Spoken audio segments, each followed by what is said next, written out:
Christophe Tranchant, bonjour. Vous êtes directeur général des éditions Milan. Alors on se demande comment la presse jeunesse, l'édition réussit finalement à se maintenir compte tenu de ce terrible rival qu'est Internet. Il est vrai qu'on a pu se poser la question à un moment donné face à Internet, de se dire est-ce que le livre va résister, est-ce que la presse va résister et comment on peut inventer une autre manière de parler aux enfants. Je crois qu'il y a plusieurs raisons qui expliquent cette résistance, même s'il ne faut pas être totalement angélique, il y a des difficultés, mais il y a, je pense, des principales raisons qui expliquent cela. La première, elle est sans doute historique. On a en France une vraie tradition et littéraire et graphique.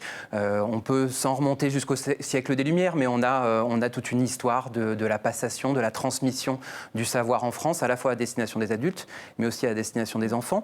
On a aussi un apport très clair du politique. La loi encadre en France la vente de livres, notamment avec la loi Lang de 1981, qui a vraiment aidé à garder sur tout le territoire français une structure, un réseau de librairies vraiment fort. Et ce réseau-là, il est au service de la vente du livre. Oui, vous me disiez qu'il y avait par exemple une librairie jeunesse à New York contre plusieurs dizaines à Paris. Voilà, si on amuse à se faire ce comparatif entre les anglo-saxons et les français, on a deux librairies jeunesse vraiment spécialisées à New York, dont une est tenue par un français tout de même, il faut le signaler.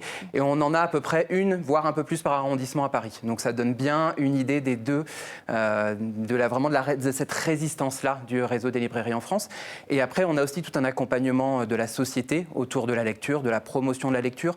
Vous avez parlé dans votre reportage, effectivement, du salon de Montreuil qui vient de se terminer. Il y a beaucoup d'autres actions. Il y a les petits champions de la lecture, par exemple, qui ont pour vocation de promouvoir la lecture à voix haute. On a créé l'année dernière le prix Vendredi, qui, lui, met l'accent sur la littérature adolescente. Voilà, il y a plein de choses qui se font. Il y a un vrai savoir-faire en France. Il y a un vrai savoir-faire, ensuite, des auteurs et des éditeurs sur la manière de se réinventer en permanence, de retraiter les thèmes, d'en reparler, de les retransmettre aux enfants, à chaque fois en s'adaptant à l'époque et à ce qui se passe autour de nous. Oui, parce qu'aujourd'hui, les parents n'attendent pas forcément la même chose qu'il y a 10 ans, 20 ans.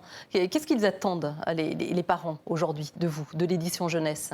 Alors, il faut vraiment se dire, quand on fait de l'édition jeunesse, quand on fait de la presse jeunesse, on s'adresse effectivement à la fois aux enfants, qui est notre public premier, mais également aux parents. Oui, parce que c'est eux qu'il faut séduire, voilà, c'est eux qui achètent. C'est eux qu'il faut séduire, c'est eux qui achètent et c'est eux qui ont envie, via le livre, via le magazine, de transmettre quelque chose à leurs enfants.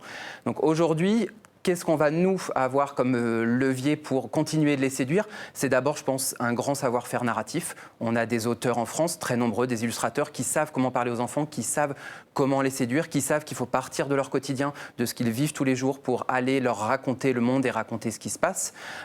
Et à côté de ça, il y a un savoir-faire aussi du côté de l'édition. On s'intéresse de plus en plus, notamment aux pédagogies de l'enfance, aux sciences cognitives, etc. Comment l'enfant apprend, comment l'enfant comprend, comment l'enfant décrypte. J'imagine qu'en cela, vous êtes aidé par des professionnels de la petite enfance. Et ils participent à vos conseils éditoriaux? Alors, tout dépend du type de livre. On a des livres... Sur des thèmes sensibles, par exemple. Sur des thèmes sensibles, oui. Effectivement, on va s'encadrer de spécialistes. C'est généralement sur nos livres un auteur qui, lui, est spécialisé dans la manière de transmettre aux enfants et de communiquer aux enfants, parce que c'est ça le premier levier. Et ensuite, cet auteur-là va s'accompagner de spécialistes qui peuvent être des pédopsychiatres, qui peuvent être des spécialistes d'un thème. Par exemple, on peut, si on fait un livre sur le harcèlement, je pense au harcèlement, précisément, oui. Typiquement, sur celui-ci, on a demandé des conseils à un pédopsychiatre, mais aussi à une personne qui travaille en gendarmerie pour toute la partie légale de ce thème-là. Alors, par exemple, je vois, c'est quoi le terrorisme, vivre ensemble? Ça, ce sont des thèmes qui ont émergé compte tenu de l'actualité récente. Oui, c'est des thèmes qu'on pousse beaucoup ces dernières années, parce qu'on sent qu'il y a une attente à la fois des parents, d'explication, qu'on soit avec eux un médiateur pour expliquer aux enfants tous les bouleversements du monde, ce qui aujourd'hui fait vibrer, fait un peu peur aux adultes, fait également peur aux enfants, ils sont aussi sensibles à ça. Et ces parents nous demandent des mots. En fait, ils nous demandent des mots pour expliquer ça. Ils nous demandent de les aider à passer la parole. Donc il y a une nouvelle vocation, finalement. Il y a une nouvelle vocation à être peut-être un peu plus proche de l'actualité, alors qu'il va se faire d'une manière plus chaude quand on est en presse et d'une manière un peu plus froide quand on est en édition. Mais il y a vraiment un nouveau besoin d'explication, de médiation sur, on a parlé du harcèlement tout à l'heure, mais aussi sur le terrorisme, sur le vivre ensemble, sur la famille, sur les bouleversements de la société. Justement, vous êtes obligé aussi de vous adapter par rapport à la mutation de la société. Je vois ce livre, Toutes les familles, par exemple, ça parle de quoi? Alors, ce livre-là a été publié il y a 7-8 ans pour la première fois. Donc, il a vocation à expliquer aux enfants ce que sont les familles, en partant de vraies questions d'enfants. Comment sont constituées les familles? Qu'est-ce que c'est? Est-ce qu'il y a un seul type de famille ou plusieurs? Et c'est un livre que nous, on doit adapter régulièrement en fonction de la loi, de l'évolution de la loi sur la famille, et en fonction aussi des évolutions de la société. Donc, c'est aussi un des rôles de l'éditeur d'adapter en permanence ses ouvrages à la société et aux besoins de dialogue entre parents et enfants. Alors, comment on explique que, par exemple, des titres comme Astrapi ou J'aime lire qui ont aujourd'hui 40 ans perdurent? Comment vous faites 4 décennies plus tard pour rester d'actualité? Alors, il y a l'inventivité dont on a parlé tout à l'heure. C'est vraiment savoir en permanence réinventer sa formule. Se dire, aujourd'hui, on sait qu'il faut que l'enfant s'engage dans sa lecture. Donc, qu'est-ce qu'on va chercher? Qu'est-ce qu'on va mettre en place pour qu'il soit engagé? Parce qu'on sait quand il est engagé, il retient mieux.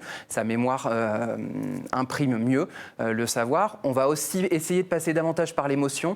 C'est pour ça que vous pouvez voir dans l'édition beaucoup plus de matière, de matériaux, de fabrication luxueuse. C'est pas simplement pour faire joli, c'est aussi parce qu'on sait qu'il faut susciter cette émotion-là pour que le savoir s'ancre. Ça, c'est la première chose. Et la deuxième chose, après, on a les parents qui sont là avec nous, des formidables alliés, puisque ceux qui ont lu Astrapi, ceux qui ont lu Les Belles Histoires quand ils étaient petits, ceux qui ont lu Toboggan, ils ont envie de transmettre ça à leurs enfants. Ils ont envie de retrouver la saveur que eux retrouvaient quand ils étaient petits.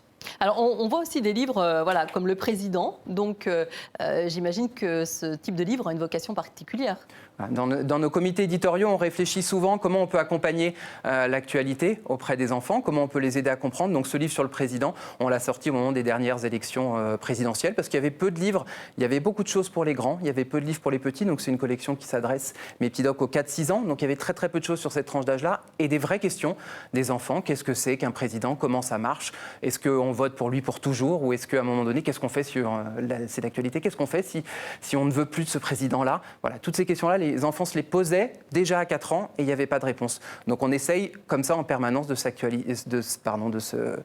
répondre aux demandes d'actualité, aux demandes d'explication de la société.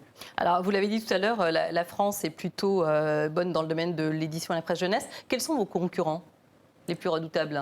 Vous parlez au niveau international? Oui. Alors au niveau international, les anglo-saxons sont vraiment les plus grands exportateurs. On est dans le domaine de la culture, donc on sait que c'est un modèle culturel assez dominant. Donc les anglo-saxons, mais les anglo-saxons sont plutôt très forts et très implantés en France sur la littérature, et notamment sur la littérature ado. Voilà, si je vous demande de me citer des grands noms de la littérature adolescente, vous allez tout de suite penser à Harry Potter, vous allez penser à Twilight, vous allez penser à Divergente, qui sont tous importés des anglo-saxons. Pour autant, la France a une vraie tradition et un vrai savoir-faire aussi à l'international pour vendre sa production, que ce soit en presse ou que ce soit en édition.